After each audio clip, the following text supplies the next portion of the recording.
Hi, everyone. Thank you all so much for coming tonight. And we're just going to do some Q&A with Kirby Dick and Amy Ziering, who created this incredible movie. So welcome to both of you. Thank you so much for coming. Thank you very much.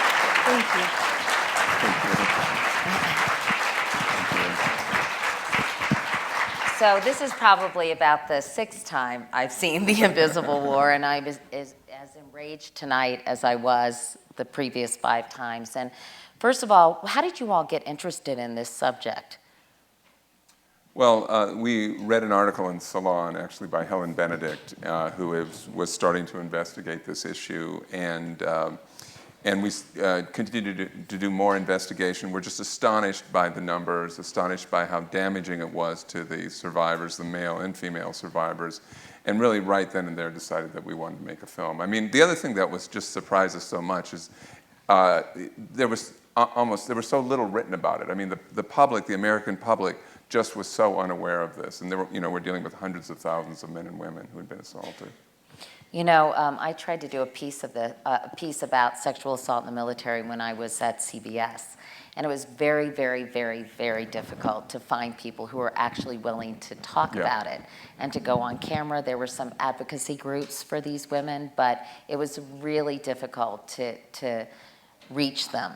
And I'm curious how you were able to get so many women with such compelling stories to come forward and to open up their lives in a really amazing, extraordinary way.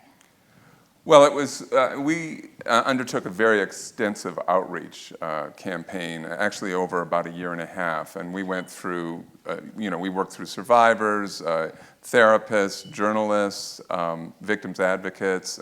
We went through the internet, Facebook. I mean, every day we were reaching out, and it actually did take a couple of months even for us to find our first survivor. And what we found is that when we found them, they were very hesitant to speak. I mean, I think you may have been finding this too, partially because of the reprisals they'd experienced, and they were some of them were even surprised that they were being contacted. They thought perhaps they were the only one. They didn't realize that it was an epidemic, and so many of them were just sort of suffering in silence. So it took a long time, but we were able to, in the end, I think we contacted over 150 men and women. And I'm assuming Susan Burke was critically important in this whole process, the attorney who I thought was so eloquent in the movie. Was she helpful, Amy, in terms of turning you on to people who would be willing to come forward? She was extremely helpful. Yeah. I mean, once we connected with her, then a lot of the subjects we got from people that she had reached out to and been helping with their lawsuits. So that was interesting. Now, I imagine after this movie was actually put out and distributed, first of all, I know it was nominated for an Oscar. I think it should have won. But congratulations on the nomination. First of all. It's really cool. Amy and I actually sat next to each other at the Oscar luncheon, which was kind of surreal for both of us, actually. But, what has the reaction been? Because I imagine this, in many ways, opened up the floodgates for a lot of other victims who had been hesitant to come forward to actually want to share their story and want to take action and do something about it. Well, in terms, I can speak, Kirby can talk about the political impact, but in terms of the survivor community, it was interesting because before the film came out, we were warned a lot by advocates, you have to be careful, this could be a trigger, you might be re-traumatizing people, maybe you should, some therapists had suggested taking certain things out. And then we did test it, and what we found was actually the opposite, that it's been incredibly therapeutic and transformative in a way we didn't, we'd hoped, but didn't actually know would play out that way. And there's one anecdote that I tell, which is that after Sundance, we played at the Cleveland Film Festival, which is Corey, the woman with the jaw, she's from Cleveland.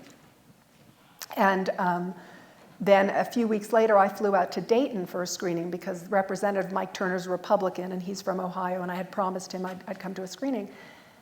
And I drive in and I'm in the parking lot and I get out of my car and a woman comes up to me and says, "Are you Amy Ziering?" Now, I'm not anyone that doesn't happen, right? And she'd taken my photo from the internet. She found me and was looking at everybody that drove in.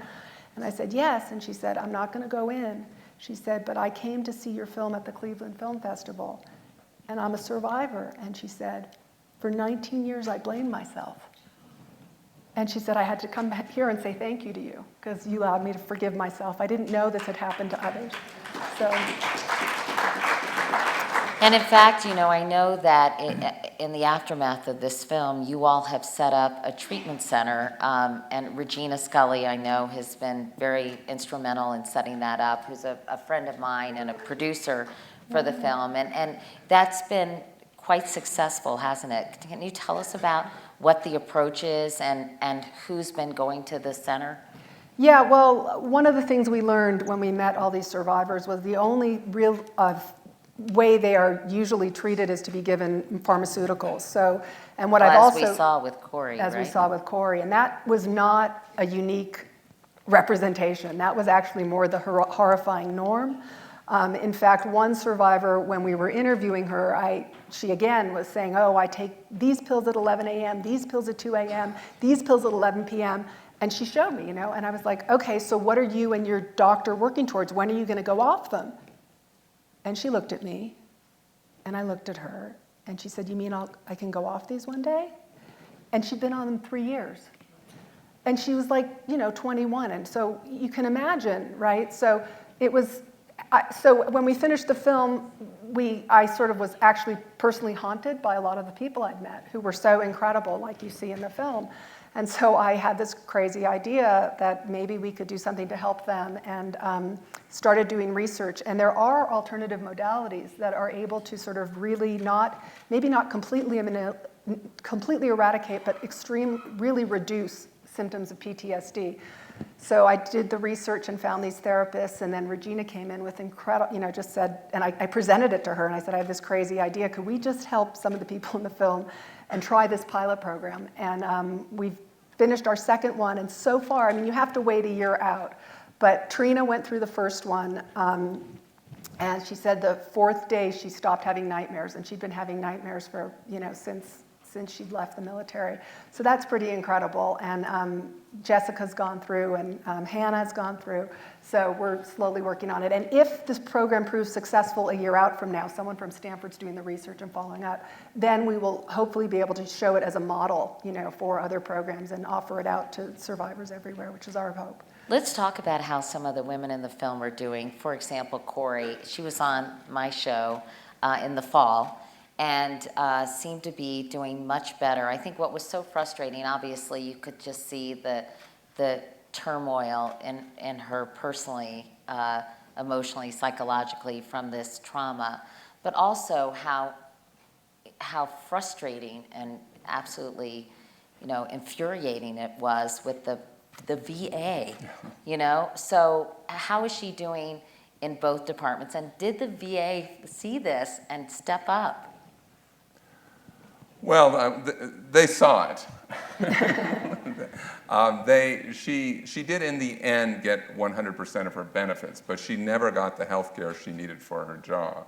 However, when the film premiered at the Sundance Film Festival, 2 people came up afterwards and offered to pay for that. And then she is now going through sort of a series of operations. She actually, we had to delay it she had to delay it because we didn't know this at the time, but she was pregnant at the Sundance Festival with a boy. So she gave birth to the boy about a year ago, and now she's undergoing this, A series of operations, yes. right?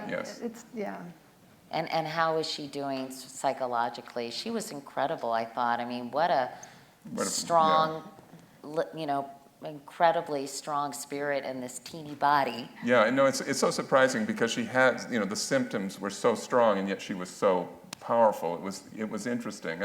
This is one of the things with the survivors is that they are struggling with this every day, so it's so hard for them to speak up. And so when you see someone like Couric, I remember when we made the film and we came across her and we did our first interview, we just said, okay, she's going to carry this thing. Well, there were so many strong characters. I thought, right. One of the strongest moments was the husband of the woman at the Marine barracks. When, you see how devastating this is, not only for the victims, but for their partners and their extended families as well. Were you at that interview, Kirby? Oh, yes. No, I was there, but Amy, you want to talk about it? There's an incredible story behind that. Kirby had the brilliance. When we watched the film, we got into Sundance, and then we screened it, for ourselves. And Kirby looked at me and he said, you know, our last survivor was in 2008. In 2008, SAPRO passed all these new provisions, right?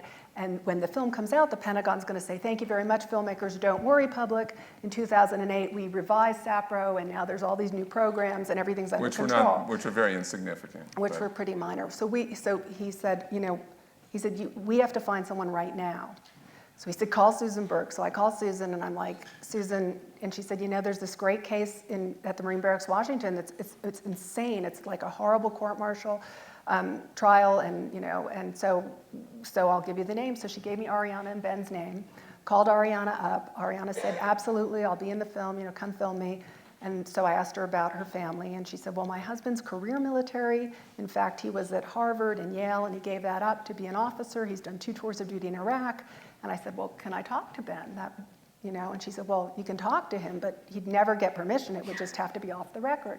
So I said, that's fine. I called Ben. We had an amazing conversation. I mean, he's incredibly erudite and, you know, personable and articulate. And so I said, you know, we're coming out to film your wife. Would you consider it? And he said, what did he say? You sound like a nice person, but he said, I really don't trust the media, and so no, you know. And he said, I don't know what you do with the footage. And he said, and B, even if I liked you, you know, if I wanted to do it, I'd never get permission. It would jeopardize my career, so I can't do it. And 3, he said, we've really suffered enough. And so I said, fair enough. How about, we're done with the film. It's in Sundance. I said, we'll fly out, interview you and Ariana, cut the segment, send it to you. You'll be the first person in America to watch the whole new version of the film. And I said, and don't sign a release. And then once you watch the film, you decide, like, you know, you'll see what we are, you'll know what the film's about, and you'll see whether it's something you feel like participating in. And he said, okay, fine, and you know, that sounds like a good idea. So we went out, interviewed them both, went back, cut it, sent it to him. December 26th, after Christmas, we sent it to him. January 2nd, my cell phone rings, and it's Ben, and he says, Amy? I said, yeah. He said, when is Sundance? I said, it's in 20 days. And he said, I watched the film, and I'm going to resign. He said, if I put my papers in tomorrow, I'll be out in 14 days. You can premiere in 20. He said, I always want to serve my country. Maybe this is the best way.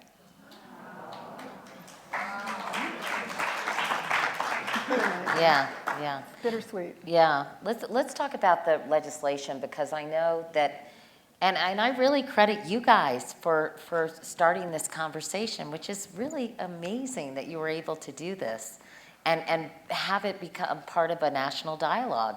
So Leon Panetta obviously has made some statements. President Obama has come out and talked about this. My senator, Kirsten Gillibrand, has introduced legislation. Right. Gillibrand, right? Yeah. I said her name wrong. Sorry, Kirsten. But anyway, so what? But I've also I don't quite understand, honestly, what the status of all the legislation is, because I know the chairman of the Joint Chiefs and the heads of all the military branches testified. They said they don't want the commanders or the chain of command to be taken out of the process. Even with military prosecutors, they wanted to have the discretion and said if they could do it and do it well, which of course this raises all kinds of questions to the veracity of that statement. But what is going on legislatively? Well, what Senator Gillibrand has proposed is exactly what you said, is to take the decision to investigate and prosecute these crimes out of the chain of command and put it in the hands of trained military prosecutors. And then there's several reasons for this. First of all, right now, victims do not have impartial justice. There's, you know, if there's a senior officer in the chain of command, there's an opportunity for a conflict of interest there. Secondly, even if it's a really great commander, they don't understand that, you know, investigating these crimes, sexual assault crimes, are among the most difficult, particularly because you're dealing with serial predators. These senior commanders are not trained to make that decision, to really evaluate a case and whether it should move forward. And finally, now less than 10% of men and women who are sexually assaulted in the military report. And the reason they don't report is they don't trust the chain of command. I mean, it's very evident. If you take it out of the chain of command, reporting will go up, and then what you'll have is these serial predators beginning to be tried and prosecuted, and then you will finally have some people put behind bars. But what is happening with the legislation? I mean, Amy, go ahead. Well, it was, we've had 3 congressional hearings since the film came out, and the first 2 were extremely positive, we thought, and moving in the right direction. And the last one, I think, I don't know, is this off the record? There's no journalist. You're a journalist. This is off the record. This is on the record. This is on the record. Let me turn off my tape. It didn't go so well. Watch the hearing. And actually, well, this is going to be broadcast, though. Yeah. So right. Are you talking about the one with the Joint Chiefs? Yes. Yeah, on June 6th. Yes. Yeah. And at that point, what happened was they kind of put out there's a misconception, right? It's a cultural problem. And if you say it's a cultural problem, then the solutions you propose could be training and education, right? We just have to educate people to not do this. That's sort of where the Pentagon ended up in the last hearings. Now, the problem with that is it's not a cultural problem. You can't train and educate away a serial predator. You can prosecute them. And when we did the analysis on our film, we sort of clearly demonstrated that, yes, there might be misogyny in certain pockets, and yes, there might be sort of cultural issues in the military, but really what's going on is you have an extremely small percentage of people exploiting a system that's flawed. You don't have, rampant, these kind of numbers at these kind of, rates if there isn't something else going on. It's not a cultural issue, it's actually a serial predation issue.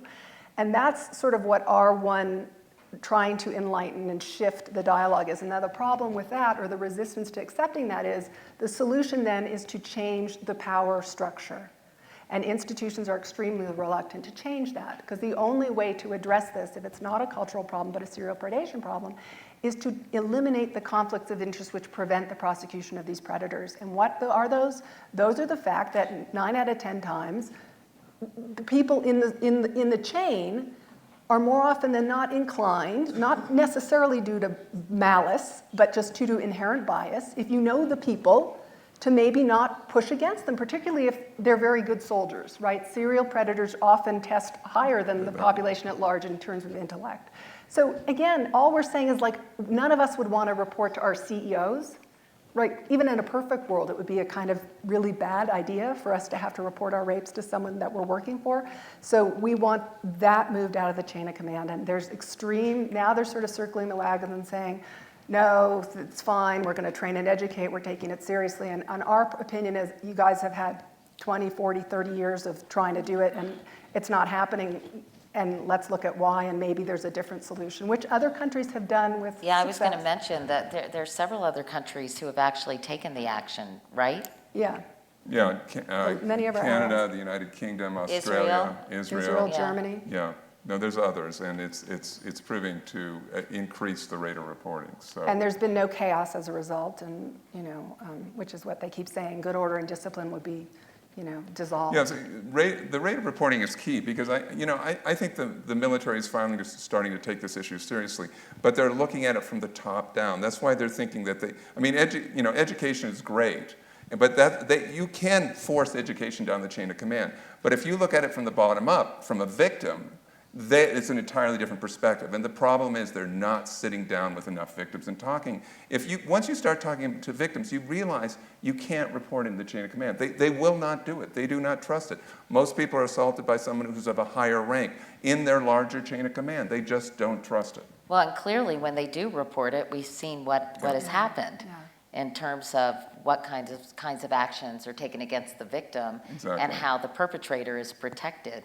Exactly. In more cases than not. Yeah. I know it's late, so I thought we'd just open it up to a couple of questions from the audience because, it's Friday night. I'm sure everyone's exhausted from a long day. But if there's, I think there's some people in the audience who might have questions or comments or anybody? Hi. Oh, yay. Hold on 2 seconds. I close up so I can see everybody. Here, we have a mic that's coming your way. Yeah, I really was impressed with the movie and the exposure of this major problem. Do you see any relationship between this military problem and what has happened in the priesthood?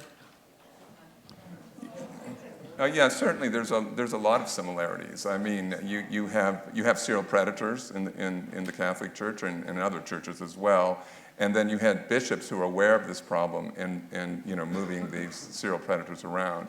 And then you have the idea that the institution feels like it can solve the problem without oversight. And that has been a huge problem with the Catholic Church. And that's why we don't want to see we want the military to be more successful at addressing this problem than the Catholic Church has been. And they have an opportunity now. I mean, there's public awareness, there's public pressure.